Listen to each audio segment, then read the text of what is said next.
Hello there. Welcome to the Saroy channel, wherever you are in the world, and so much love to each and every one of you. How are you doing? I do hope you're doing remarkably well. Go and spoil yourself. Get that effervescent sparkling drink, because I've got a lovely story for you tonight. But before we get started, don't forget to subscribe to the channel, click the notification bell and the thumbs up, and let's get started with tonight's story. Dear Sarah, and all your lovely listeners, whether you're ready or not, I'm coming, I say, opening my eyes after having counted to 100. I counted as quickly as I possibly could, in order to ensure that my sister Kate did not have much time to hide. That's one of the quintessential secrets to playing a great game of hide and seek. You make absolutely certain that the other participants in the game with you have to make hurried choices about where to hide that aren't particularly good, so you find them very quickly. I know Kate will be easy to find. She's never been very savvy at the best of times, not to put too fine a point on it. The imposing trees of the sprawling woodland oasis are like old friends to me. They gracefully plunge the skyline in a towering upward trajectory. Some of these ancient oaks and maples are as hulkingly wide as they are tall, with their outstretched bronze leafy boughs creating an arched canopy above my head. Their leaves shimmer like a green gold under the light of the bright afternoon sun. Pretty speckles of the sunlight creep through the open spaces between their boughs, peppering the forest floor with a soft, ethereal light. I've always loved this magical, enchanting woodland oasis. My sister and I play here very frequently. For us, it is like stepping away from our normal lives and entering a special hideaway, like the children in the secret garden. We could so relate to that story. That's what this place was for us, a blissful private refuge, away from the prying, inquiring eyes of our parents. In the beginning, my father was not exactly thrilled about me and my sister playing in the woods alone, even during the day, that is. My mother naturally thought he was overreacting. For goodness sake, Peter, this is Kentucky. It's not Jurassic Park. There are no dinosaurs hiding in the foliage, ready to rip our children to shreds. I just worry about our children, that's all. I'm their father. I'm entitled to do so. I mean, you do hear stories, don't you, of incredulous things happening in woods, strange lights, ambiguous cryptid creatures, ghostly forms. Oh, for goodness sake, Peter, look at you. You read way too many crime novels, my mother had said. You're allowing books of fiction to cloud your judgment. I think it's that Stephen King book that you're reading, that you've now got your teeth into. I mean, that Pet Sematary story is bound to make you believe the worst in anything. I couldn't watch even the movie myself. It scared the hell out of me. But I assure you, the woods are perfectly safe for our children.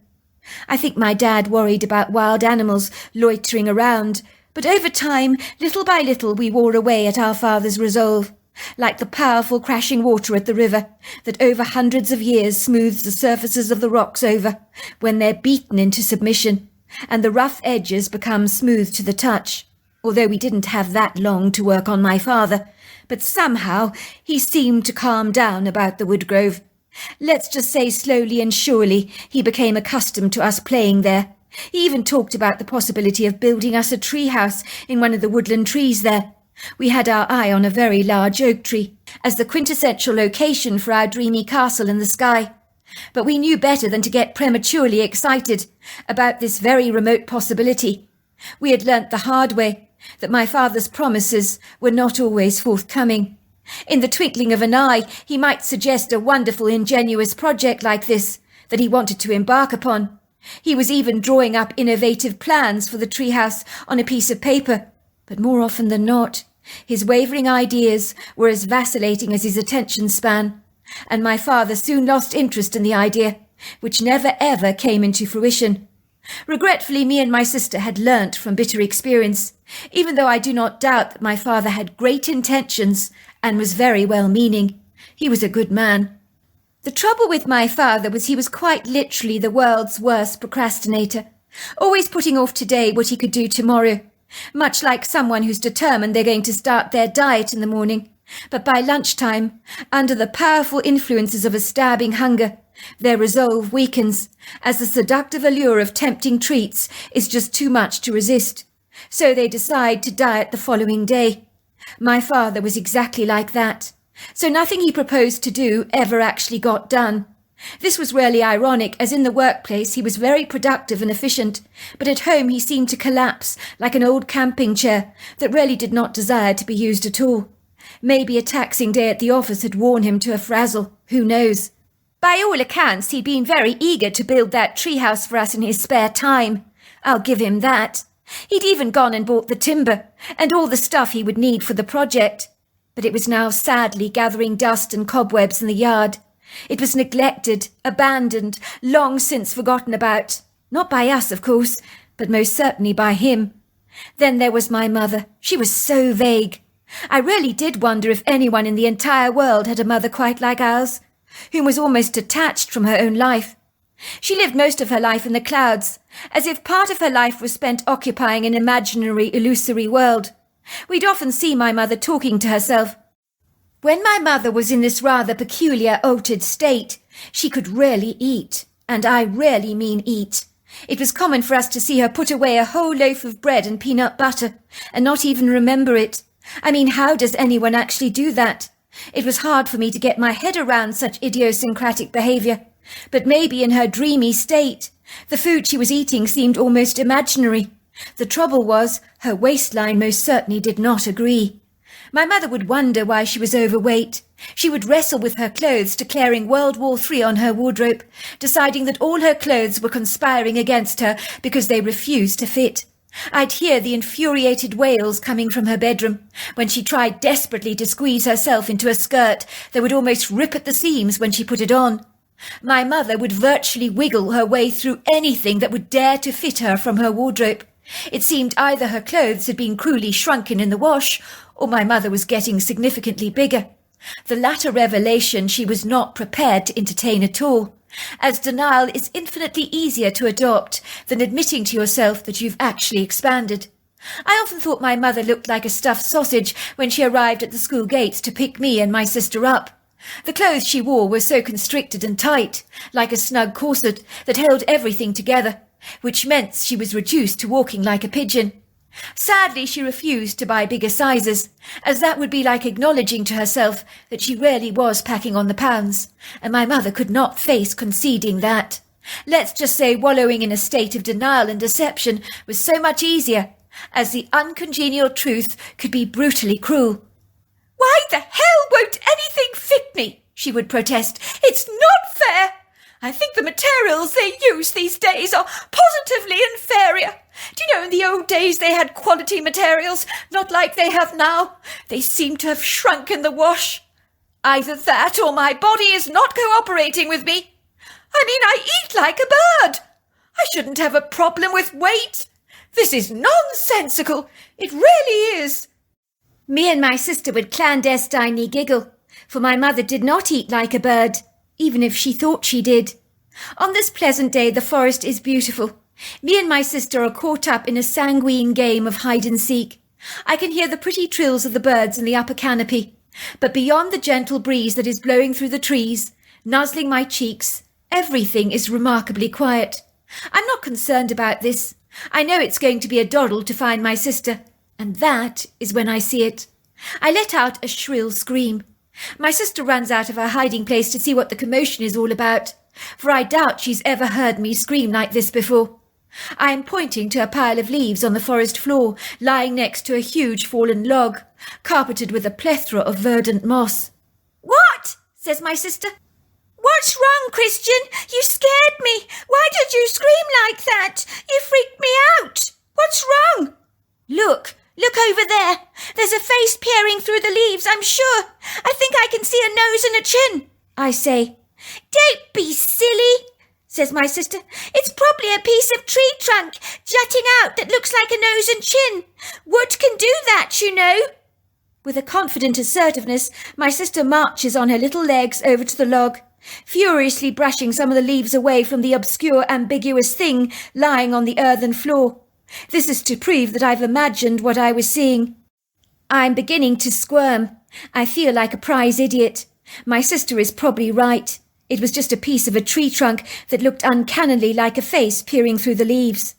Moments later, after removing the leaves, a white face peers out at my sister through the loose forest litter. It is my sister's turn to let out a shrill cry. We look at each other in abject horror, unable to fathom what we're perceiving, as lying on the forest floor, among the lacy ferns and fallen leaves, is the dead body of a woman who has only been clandestinely covered with a meagre scattering of forest debris that is almost pitiful. I was about 12 at the time, my sister 11, and this was the first dead body we'd ever seen. We poked the body with a stick to see if it might still be alive, so that it would react in some way, but it's so obviously dead. The woman looks like a mannequin. Her mouth is open, her eyes glassy like one of the marbles I own. Her skin is covered in a bluish hue. It appeared that she'd been covered in all these strange scratch marks, as if something had been eating away at her. "What is she doing in our woods?" says my sister, looking at me aghast. "She's definitely dead. Her body is all scratched up." I look at my sister bemused, my face growing white, my fingers trembling. "We better go and tell Mummy," I say. Me and my sister race through the forest as fast as we possibly can. We're breathing furiously, panting like thirsty dogs. We burst through the kitchen door of our farmhouse. Our feet urgently dart up the sweeping staircase as fast as we possibly can, where we take a sharp left-hand turn on the landing and enter my mother's bedroom. We know that this is where we will find her. My mother was lying naked in the bath, wallowing in the steamy bubbles of a fragrant bubble bath. The room is filled with the heady scent of orange blossom and jasmine. My mother is reciting a poem, and as usual seems caught up in another world. "Mum! Mum! Mum!" My mother ignores me. She continues to mutter away to herself. The steam from the water is rising up through her skin, and the mirror on the bathroom wall is covered in a deep condensation. My sister writes on the steamy mirror with her finger. "Wake up, Mum! There's a dead body in the woods." "Mum," I say, raising my voice again. "Please listen, Mummy. I've got something very important to tell you." "There's no need to shout, Christian," says my mother. "What do you want? Can you not see I'm taking a bath? You're a boy. You should not be in a lady's bathroom, should you?" "Mum, there's a woman lying dead in the woods." My mother laughs. She thinks I'm joking.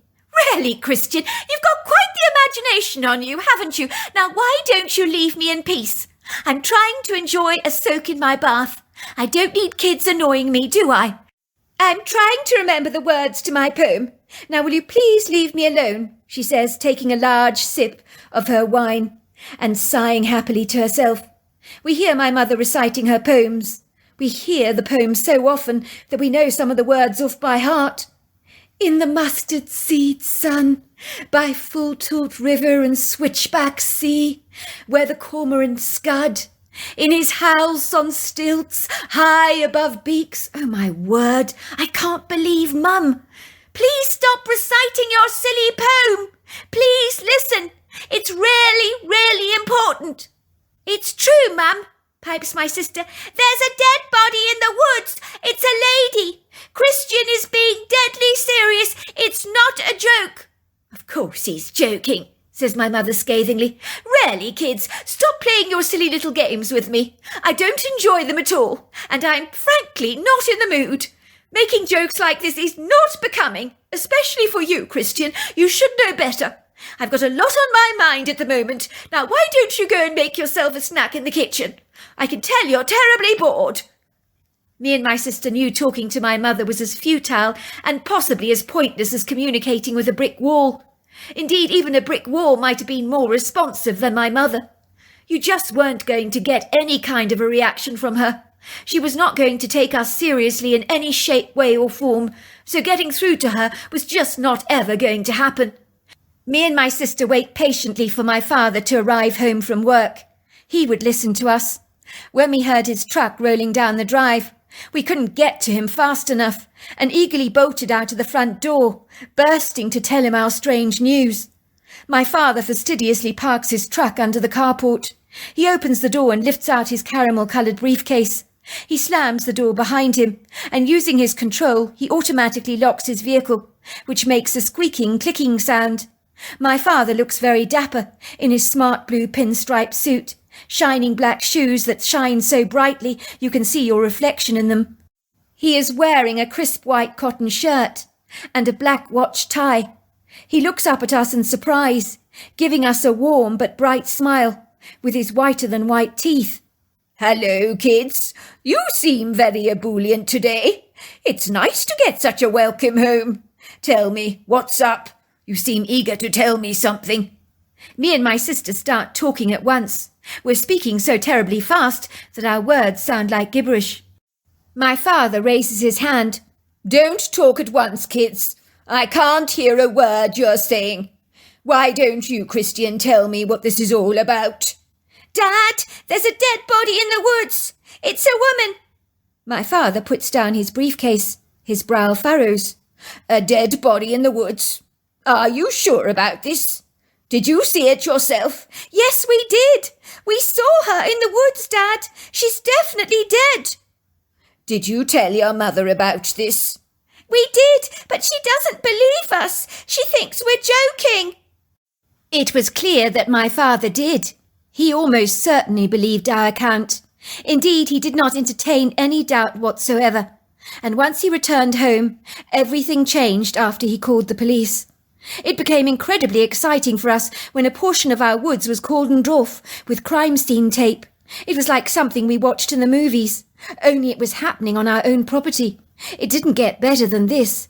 The police were wandering around our wood grove. A coroner examined the body, that was finally laid on a gurney and ferried off to the medical examiner's office for an autopsy.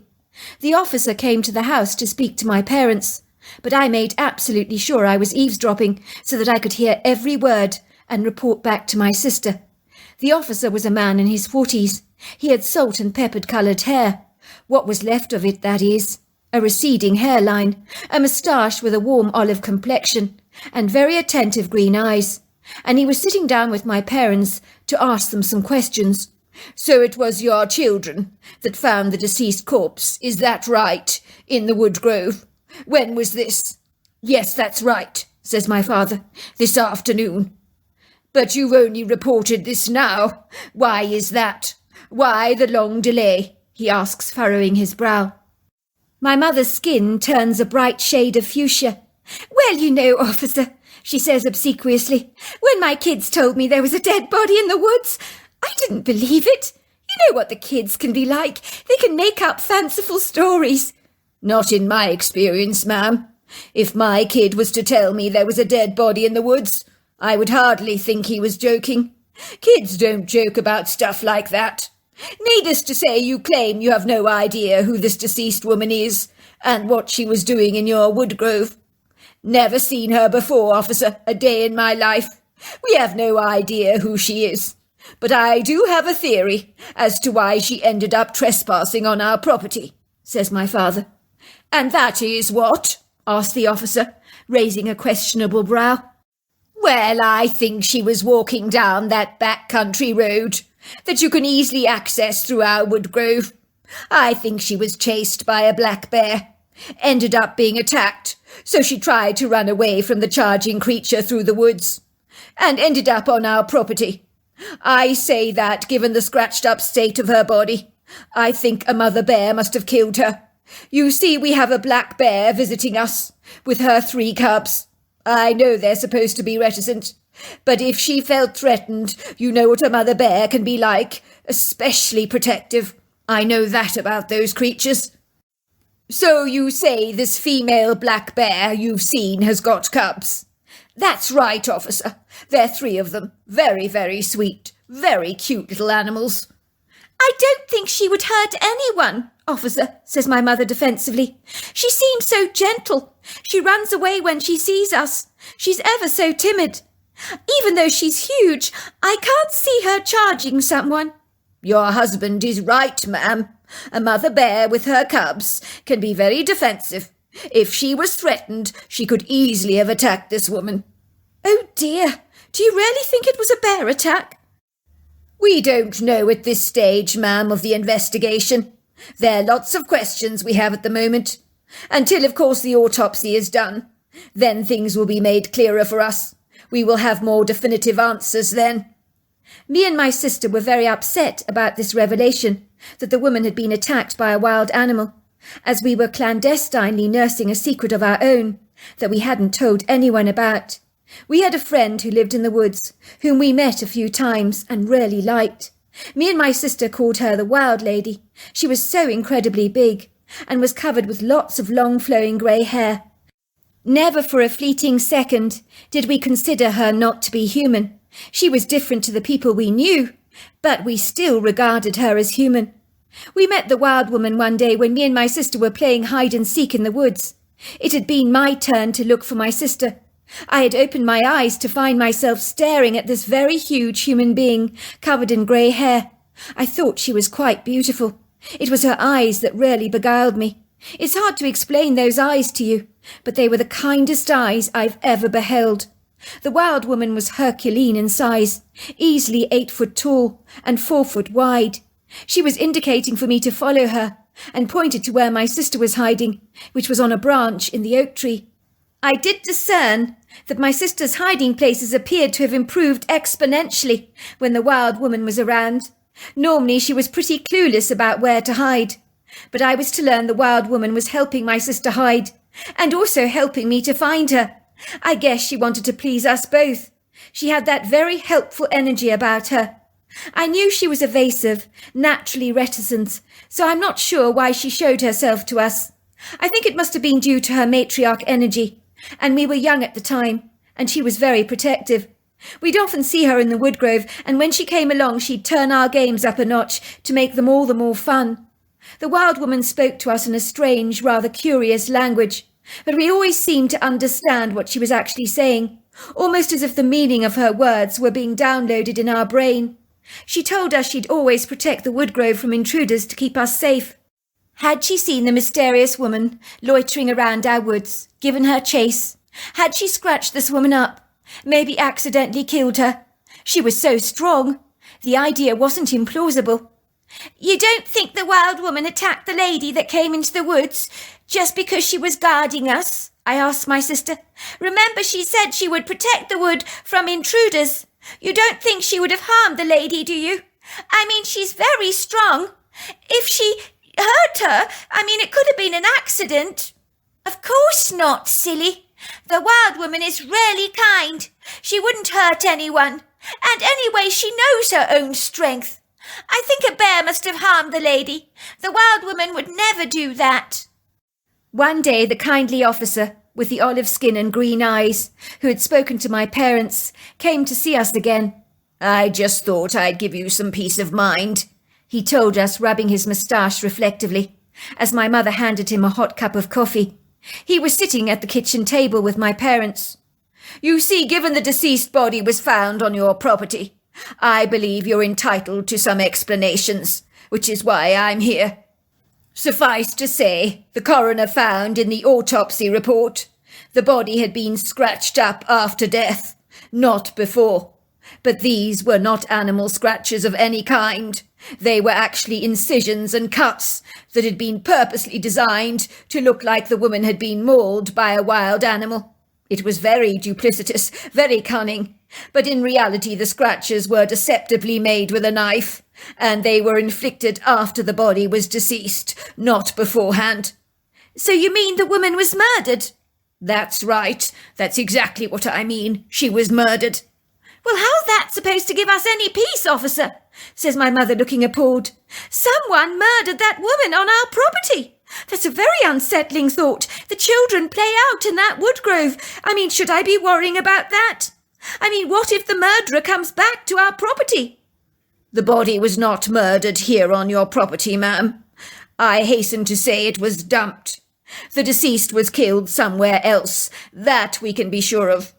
I thought, ma'am, you would be very glad to know that the mother bear you seem rather attached to, that has been hanging around your property with her 3 beautiful cubs, is not responsible for this woman's death.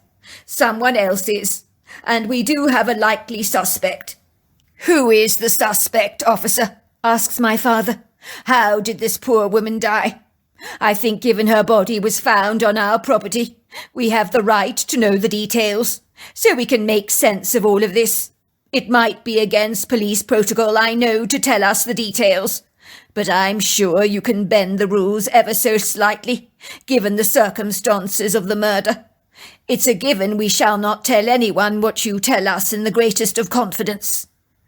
The woman's name is Tanya Bridges. She's 25 years old. On the night in question, we believe she lost her life. She was having a huge altercation with her brother. The neighbours claim they could hear them screaming at each other. The brother was begging her for some money. She was saying the only money she was prepared to give her brother was to pay for a treatment centre for him to get rehabilitated. I gather he was irate. You see, he was addicted to smoking crack cocaine. I gather she was telling her brother that he used to be a good man, but that good man had died. He'd become a monster, that the crack cocaine had stolen his soul, and she wanted her beloved brother back. He was heard shrieking contemptuously at her, throwing things around, calling his sister a bitch, saying he was going to kill her if she didn't give him the money. After that fight, Tanya was never seen again.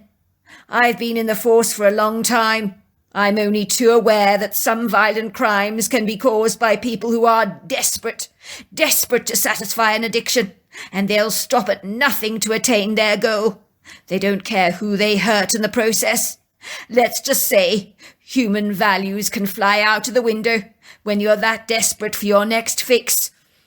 Naturally, we've been interviewing the brother, but without a murder weapon we can't prove a thing. The coroner emphatically believes that Tanya was deliberately scratched up. So, of course, the police would falsely assume she'd been attacked by a bear and would not get an autopsy done.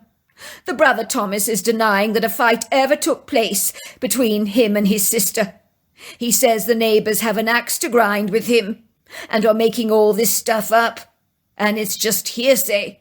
Suffice to say, he has managed to find two staunchly faithful alibis, both who are drug addicts and are not very reliable, who solemnly swear that he was with them all the time, over the 2-day period when we think his sister lost her life. So at the moment the investigation remains ongoing. We need to find that murder weapon, which was a straightforward revolver. We have found out that Thomas did some odd jobs for your next-door neighbour. So if he dumped his sister's body here, he was familiar with this location, and that is also very suspicious. What about DNA, officer? Did you not find her brother's DNA on her body? And what about the truck that ferried her dead body to our woods? Have they not searched that and recovered some DNA to prove that he ferried her in the back of his trunk to our woods? Something like that, I would think. Unfortunately, her brother's DNA was on her body. You see, she sees him every day, so that makes it difficult for us.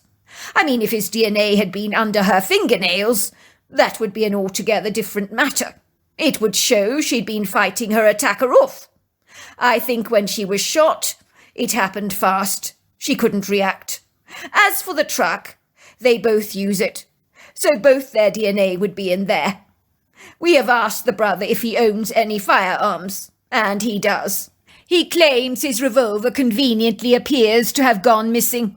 He said someone stole it from his property a year ago, but he failed to report the theft.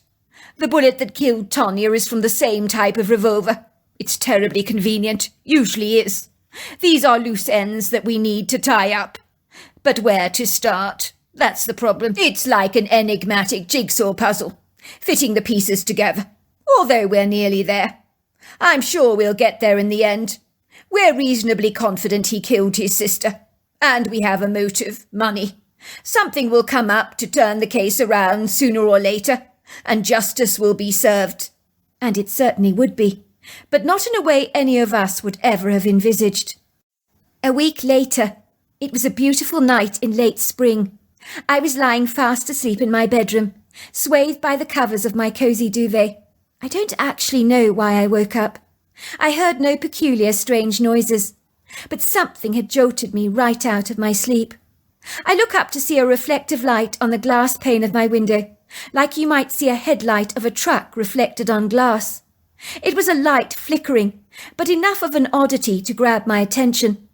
I realised my curtains were slightly ajar, and if I didn't close them tightly, in the morning I'd be bothered by the bright morning sunlight flooding my bedroom with a rude invasiveness. It was a Saturday morning, an opportunity to sleep in later than usual, and I wasn't going to allow some irritating intrusive morning sunlight to wake me up prematurely. As I walk over to my bedroom window, I see this flickering light bobbing around the woodgrove. It is very strange. My first thought is, what is that? I've heard of strange anomalies, lights being observed in the woods before, all around North America, so often connected with paranormal stuff, which had always fascinated me. Since I was 9 years old, I had been fixated about anything to do with outer-worldly events, so my curiosity was naturally aroused. Even at such a young age, I would have loved to have encountered a ghost.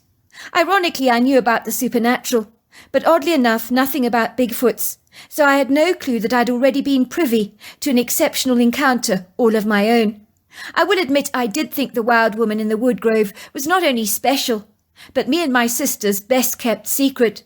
We secretly suspected my parents would not be impressed with our idiosyncratic relationship with the wild woman, which is why we never mentioned her to them. I hurriedly put on my dressing gown and a pair of sneakers and tiptoed onto the landing, down the creaking staircase to the front door. I didn't want to wake my father up. I knew how he'd feel about me going in the woodgrove late at night, especially after a deceased body had been found there.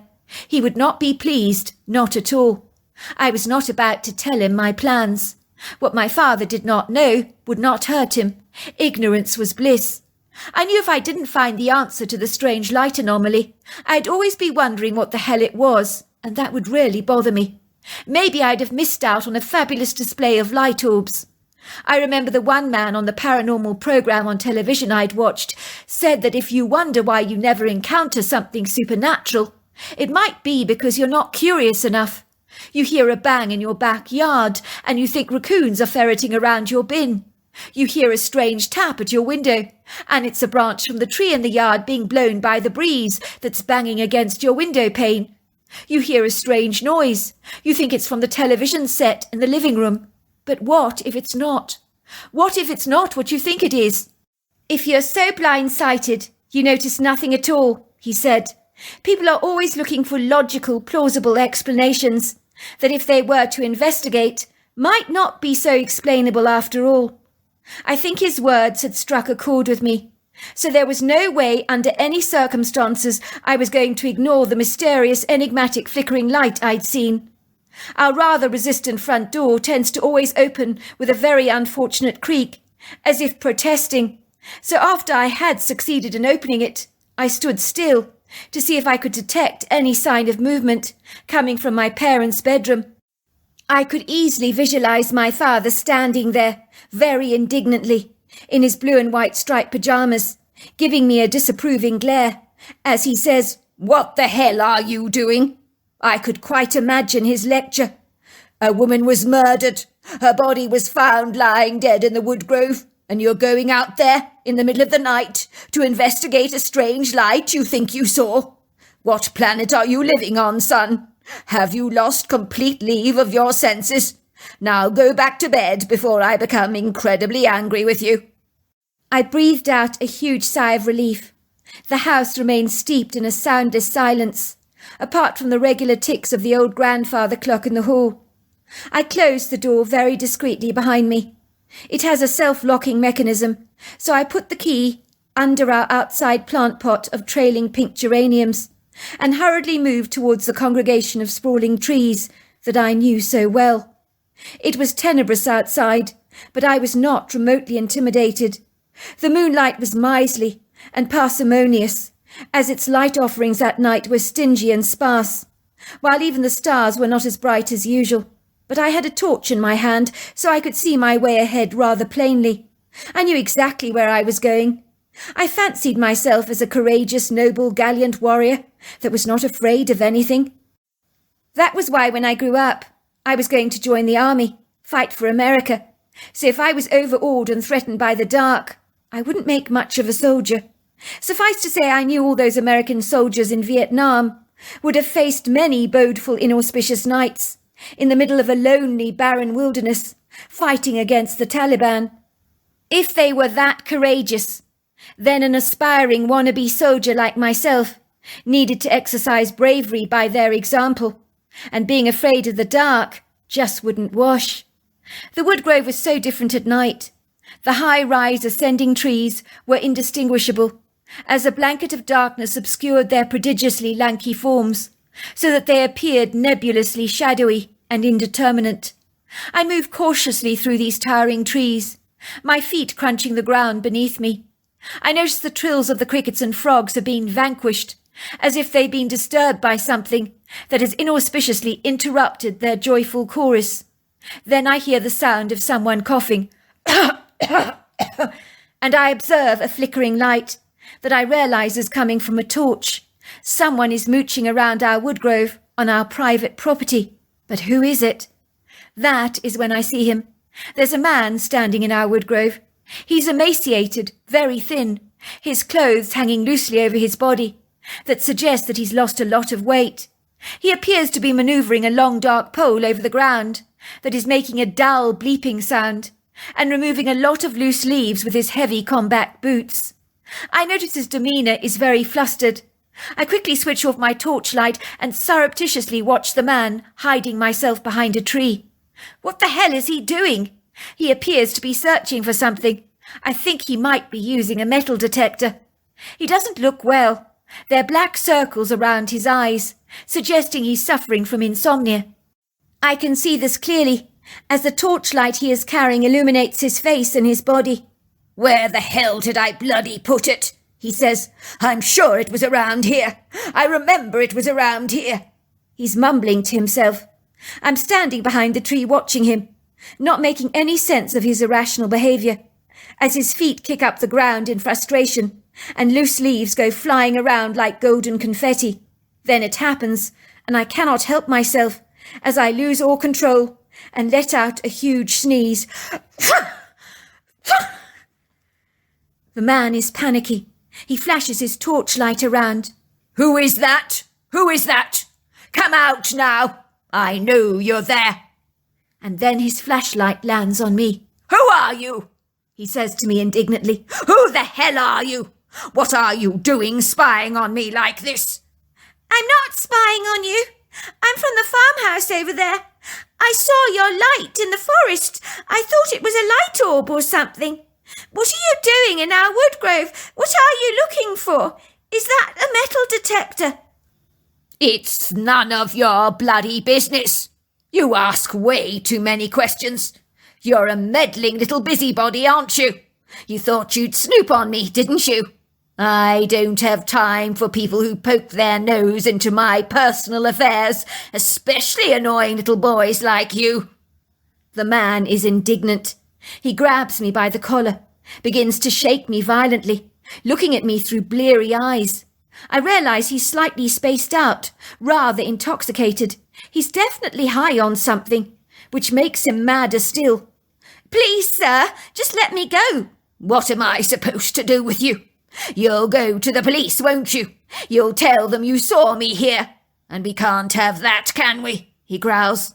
"I'm not going down, do you hear me? I'm not going down for anyone, least of all a silly little boy like you, who puts his nose where it's not wanted. I wouldn't last a day in a prison cell, do you hear me? I wouldn't last a day, and I'm not going to prison because of you." "Did you kill the lady that was found in the woodgrove here?" The words spill out of my mouth before I can contain them, and those words I would regret, as the man then throws me onto the ground so recklessly, so violently, and begins to wring my neck. I realise he's trying to kill me. I try to cry out. I oscillate my arms and legs, thrashing back. But the man has pinned me down. Even though he's puny, he's very, very strong. "Please, sir, I won't tell anyone I saw you here. Let me go. I promise you I won't tell anyone." "Liar, like I believe that for a single moment," the man growls, his grasp around my neck getting tighter and tighter. I can sense he's reluctant to do what he's doing, But I think he believes he's got no choice. He vehemently thinks I'm going to snitch on him to the police, give them a description of him, and he can't have that. I'm too much of a liability, a loose cannon that needs to be taken out before I become an inconvenient thorn in his side. I find I cannot breathe. I feel like I'm being suffocated, and then suddenly his hold loosens from me, drops away. For a second, I think he's decided to let me go. But I was wrong.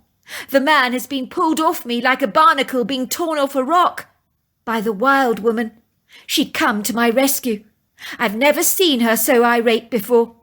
The man stares at her open-mouthed. "Bigfoot!" he cries out. "My God, a Bigfoot!" The man trembles like a jelly as terror courses through his veins, but he doesn't run. I think he wants to run, but he's so afraid of the wild woman that he's unable to move a muscle. If his eyes grow any wider, they'll actually pop out of his head. The wild woman picks him up by the back of his shirt until his eyes are level with hers. She's glaring at him, growling furiously. "Please," he's begging, "please don't hurt me." The hairy woman does not seem to hear his desperate words. If she does, she's willfully ignoring them. She tosses him up in the air so high that he's at a level with the top of the oak tree. Even I'm amazed that a human being can be thrown that high. He is screaming. Then he comes crashing down violently from this great height to the ground with a thunderous crash. There is a silence. I rush over to the man. He's not moving. He's dead. This is the second dead body I've seen in such a short space of time. The wild lady rushes over to me, pats my back. She examines the pink marks around my neck. Luckily, they're not too bad. "He tried to kill you," she says to me in my head, "but he's gone now. He can't hurt you anymore." I cling on to the hairy lady's chest and sob. I saturate her long hair with my tears. Her body is so warm. I feel the rise and fall of her heartbeat. I smell the pleasantly pleasing, reassuring, woody, earthy scent of her body. I feel no sympathy for the man that died, for he showed no mercy to me. I'm certain he would have killed me if the wild lady had not saved me. I think he would stop at nothing to cover his tracks so that the police would not accuse him of his sister's fortuitous murder. I'm pretty certain that he is the brother of Tonya Barnes. "I told you I'd take care of you," she whispers in my head, her hands continuously patting my back gently. "He's a lost soul. Maybe he'll find some peace now. He needed to go before he caused more harm. He's already killed someone, you know. The darkness has consumed him." The next morning I said to my father very casually, "Daddy, I saw a man wandering around the wood grove. I could see his torch and I could see him." But I wasn't going to give them details of the previous night's events. I didn't want him to know about the wild woman. "You saw a man wandering around the wood grove, and you didn't wake me up? Are you sure, son? What did you actually see?" "I was just very sleepy. I thought maybe I was dreaming, but I'm certain I saw a torch and a shadowy figure." "Well, I better go and investigate. Check out the woods. I don't like the sound of what you're telling me." To cut a long story short, my father found the deceased body of the strange man that attacked me, lying in the wood grove. "It's very odd," the officer confided to my father. "The dead body is indeed Thomas Barnes, the brother of Tonya Barnes, that we suspect murdered her, as she refused to give him money, so that he could purchase more crack cocaine for himself. It would seem he was very worried we would find the murder weapon that he'd used to kill his sister, which I think he buried in the ground, so he hired a metal detector and came back to the scene of the crime to recover the revolver. We found it buried in a shallow hole under the ground. The coroner says the death is very bizarre. His injuries are consistent from falling from a great height. We think something must have scared him, so he climbed the oak tree, lost his balance and fell to his death. Although I must say you can do very strange things when you're high. Sometimes you think you can fly. I've seen men do that, you know." I smiled to myself. The coroner was right. He had fallen from a great height, but it wasn't from a tree. This is the first time I've told my story. I wanted to protect the wild woman, like she protected me. And all these years later, I unequivocally believe she saved my life. I always knew she had our backs. So there you are. That's my story. Wow, what an incredible story. Until next time, goodbye and good night.